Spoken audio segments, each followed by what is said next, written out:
Hello friends, स्वागत है आपका आपके अपने YouTube channel him study point में। और मैं हूं आपका दोस्त कुमार योगी।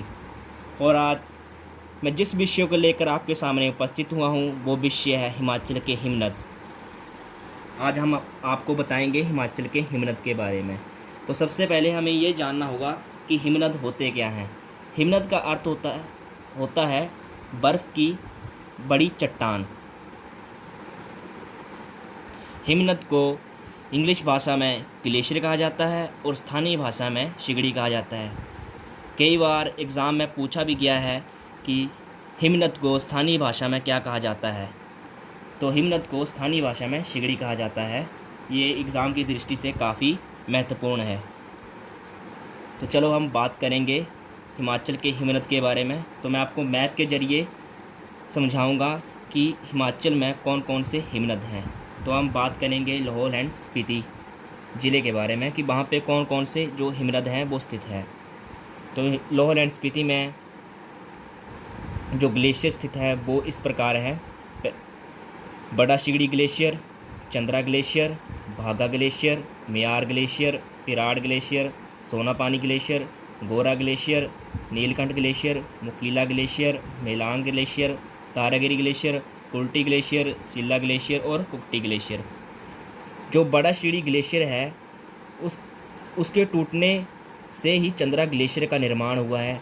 ये और चंद्रा ग्लेशियर और जो भागा ग्लेशियर है वो बड़ा शिगड़ी ग्लेशियर के आसपास ही स्थित हैं। अब हम बात करेंगे ज़िला कांगड़ा में जो ग्लेशियर स्थित हैं उनके बारे में। तो ज़िला कांगड़ा में दो ही ग्लेशियर हैं, बादल ग्लेशियर और तंतागिरी ग्लेशियर। अब हम बात करेंगे कुल्लू ज़िले के ग्लेशियर के बारे में। कुल्लू ज़िले में जो ग्लेशियर हैं वो इस प्रकार हैं: Beaskund glacier, Dudhon glacier, Parvati glacier, Hamta glacier. अब बात करेंगे शिमला ज़िले के बारे में। शिमला ज़िले में एक ग्लेशियर है वो है चंद्रनान ग्लेशियर। अब हम बात करेंगे किन्नौर ज़िले के बारे में। किन्नौर ज़िले में एक ग्लेशियर है गारा ग्लेशियर। एक बात और बताना चाहूँगा मैं कि लाहौल एंड स्पीति को द वैली ऑफ ग्लेशियर या ग्लेशियर की घाटी भी कहा जाता है। कई बार एग्ज़ाम में पूछा जा सकता है कि द वैली ऑफ ग्लेशियर किस ज़िले को कहा जाता है। तो आप बता सकते हैं या टिक करके आ सकते हैं कि लाहौल एंड स्पीति को द वैली ऑफ ग्लेशियर कहा जाता है। कई बार ये भी पूछा जा सकता है the valley of glacier Lahaul and Spiti ज़िले को किसने कहा था। तो एंड्रयू विलियमसन ने सन 1873 ईस्वी में लाहौल एंड स्पीति को द वैली ऑफ ग्लेशियर कहा था। उनके ये कहने की वजह ये थी क्योंकि लाहौल एंड स्पीति में ग्लेशियर की जो संख्या है वो काफ़ी ज़्यादा है। इसी कारण एंड्रयू विल्सन ने 1873 ईस्वी में लाहौल एंड स्पीति को द ग्लेशियर ऑफ वैली या ग्लेशियर की घाटी कहा था। और अब मैं आपको इन सभी ग्लेशियरों के बारे में विस्तार पूर्वक बताऊंगा। अब हम बात करते हैं पहले लाहौल एंड स्पीति में जो ग्लेशियर हैं उनके बारे में। तो सबसे पहले चंद्रा घाटी के ग्लेशियर के बारे में बात करेंगे। ये जो चंद्रा घाटी है वो लाहौल एंड स्पीति ज़िले में ही स्थित है। तो चंद्रा घाटी के जो ग्लेशियर हैं वो है इस प्रकार हैं। पहले आता है बड़ा शिगड़ी ग्लेशियर। हिमाचल का सबसे बड़ा ग्लेशियर जो है वो है बड़ा शिगड़ी। कई बार एग्ज़ाम में पूछा भी गया है कि हिमाचल का सबसे बड़ा ग्लेशियर कौन सा है, तो वो है बड़ा शिगड़ी। और इस ग्लेशियर की लंबाई है 25 किलोमीटर और चौड़ाई है 3 किलोमीटर। बड़ा शिगड़ी ग्लेशियर समुद्र तल से 6363 मीटर की ऊंचाई पर स्थित है।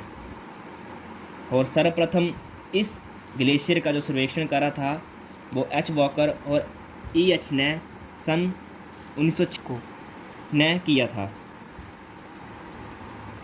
बड़ा शिगड़ी ग्लेशियर से चंद्रा नदी को भी पानी मिलता है। सन 1936 ईस्वी में इस ग्लेशियर ने चंद्रा घाटी में भारी तबाही मचाई थी, जिसके परिणाम स्वरूप चंद्रताल झील और चंद्रा ग्लेशियर का निर्माण हुआ था।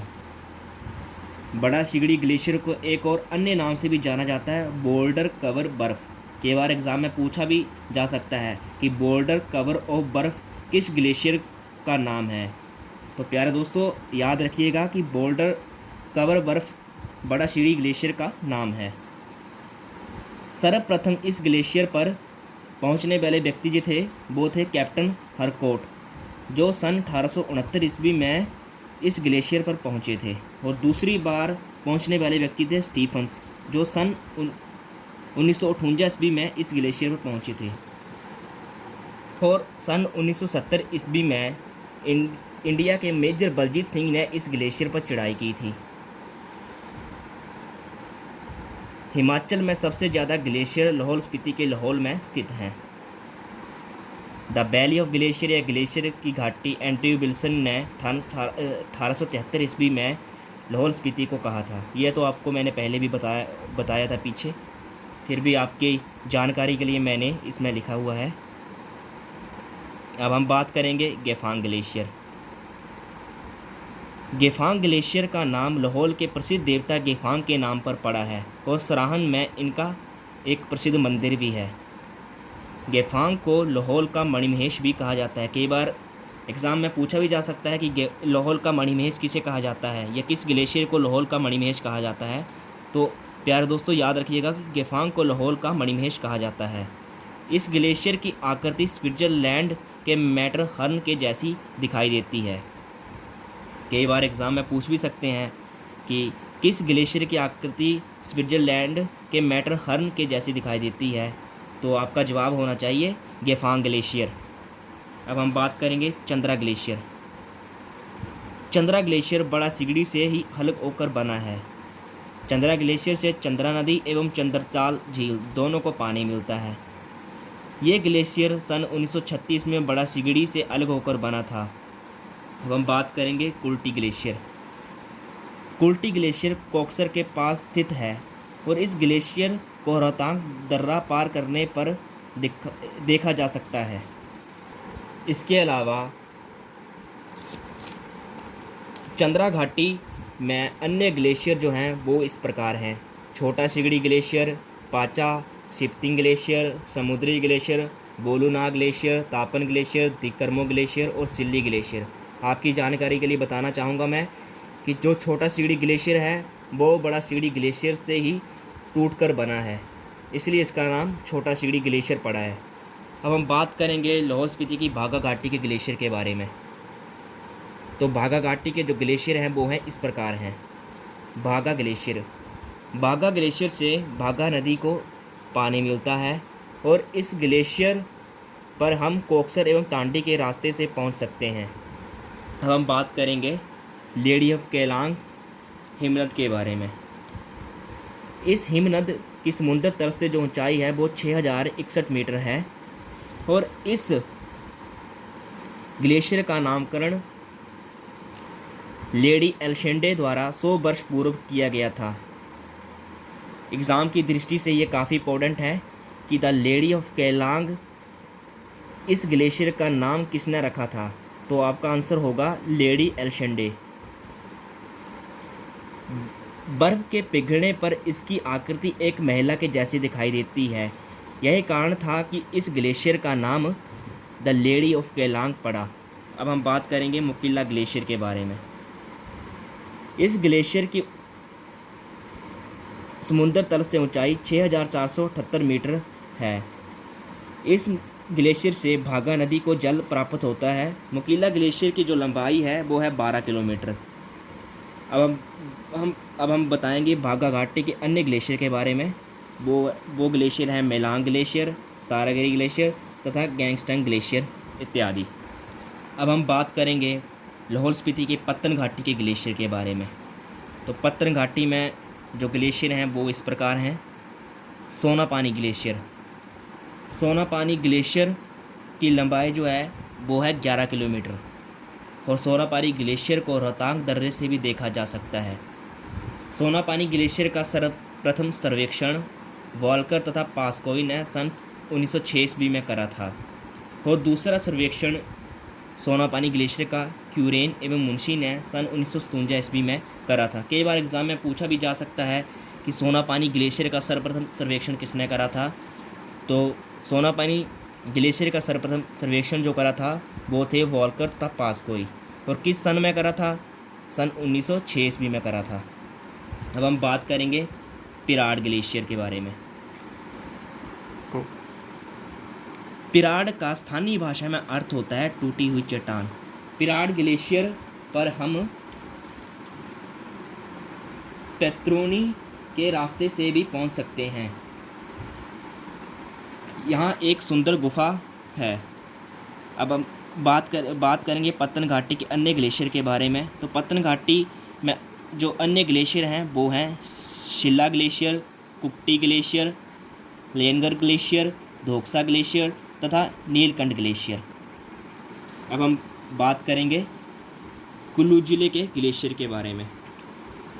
तो कुल्लू ज़िले के जो ग्लेशियर हैं वो इस प्रकार हैं। दूधौन ग्लेशियर। दूधौन ग्लेशियर की जो लंबाई है वो 15 किलोमीटर है और इस ग्लेशियर से पार्वती नदी को पानी मिलता है। और जो पार्वती ग्लेशियर है ये कुल्लू ज़िले में स्थित है। इस ग्लेशियर की लंबाई 15 किलोमीटर है और पार्वती ग्लेशियर से पार्वती नदी को जल प्राप्त होता है। आपकी जानकारी के लिए मैं बता दूं कि पार्वती नदी का उद्गम जो होता है वो कुल्लू में मानतलाई झील से होता है और पार्वती नदी ब्यास नदी की सबसे बड़ी सहायक नदी है। अब हम बात करेंगे ब्यासकुंड ग्लेशियर के बारे में। ब्यासकुंड ग्लेशियर ब्यास नदी को जल प्रदान करता है। ये हिमनद रोहतांग दर्रे के समीप है। अब हम बात करेंगे कांगड़ा ज़िले के ग्लेशियर के बारे में। तो कांगड़ा ज़िले में 2 ग्लेशियर हैं, बादल ग्लेशियर और तंतागिरी ग्लेशियर। बादल ग्लेशियर और तंतागिरी ग्लेशियर कांगड़ा के बड़ा भंगाल क्षेत्र में पीर पंजाल पर्वत की ढालों पर स्थित है। इन दोनों ग्लेशियर से बादल नदी और तंतागिरी नदी को पानी मिलता है। आपकी जानकारी के लिए मैं बताना चाहूँगा कि बादल नदी और तंतागिरी नदी रावी नदी की सबसे प्रमुख सहायक नदियाँ हैं। बादल नदी और तंतागिरी नदी कांगड़ा के बड़ा भंगाल के क्षेत्र में आपस में मिलकर रावी नदी का निर्माण करती हैं। कई बार पेपर में पूछा भी जा सकता है कि बादल नदी और तंतागिरी नदी कांगड़ा के कौन से क्षेत्र में मिलकर रावी नदी का निर्माण करती हैं। तो आपका आंसर होगा बड़ा भंगाल के क्षेत्र में मिलकर ये दोनों नदियाँ रावी नदी का निर्माण करती हैं। अब हम बात करेंगे चंद्रनाथ ग्लेशियर के बारे में। चंद्रनाथ ग्लेशियर शिमला जिले के रोहड़ू की चांसल चोटी पर स्थित है। इस ग्लेशियर से पब्बर नदी को पानी मिलता है। पब्बर नदी का उद्गम जो होता है वो चंद्रनाथ झील से होता है। और आपको मैं बताना चाहूँगा जो चांसल चोटी है वो शिमला और उत्तराखंड को आपस में जोड़ती है। और जो पब्बर नदी जो है वो त्योनी के पास आकर टोंस नदी में मिल जाती है। आपकी जानकारी के लिए मैं बताना चाहूँगा कि जो पब्बर नदी है वो टोंस नदी की सहायक नदी है। चंद्रनाथ ग्लेशियर के समीप ही चंद्रनाथ झील है जहाँ से पब्बर नदी का उद्गम होता है। अब हम बात करेंगे गारा ग्लेशियर के बारे में। गारा ग्लेशियर किन्नौर ज़िले में स्थित है और इस ग्लेशियर से गारा खड्ड को जल प्राप्त होता है। और आपकी जानकारी के लिए मैं बताना चाहूँगा कि जो गारा खड्ड है वो सतलुज नदी की सहायक है। बोलो। और आपकी जानकारी के लिए मैं बताना चाहूँगा कि हिमाचल प्रदेश में ग्लेशियर से बनी झीलों की जो संख्या है वो 249 है। और एग्ज़ाम की दृष्टि से एक और पॉइंट मैं आपको बताना चाहूँगा जो एग्ज़ाम की दृष्टि से बहुत ही इंपॉर्टेंट है कि 1962 से 2001 के बीच ग्लेशियर के क्षेत्र में 1628 वर्ग किलोमीटर के क्षेत्र की कमी आई है। तो ये थे हमारे हिमाचल के हिमनद। अगर आपको इस वीडियो से रिलेटेड कोई भी दिक्कत हो या कुछ डाउट हो तो आप मुझे कमेंट सेक्शन में कमेंट करके भी पूछ सकते हैं। अगर आपको मेरी वीडियो अच्छी लगी हो तो लाइक, सब्सक्राइब और शेयर ज़रूर कीजिएगा। धन्यवाद।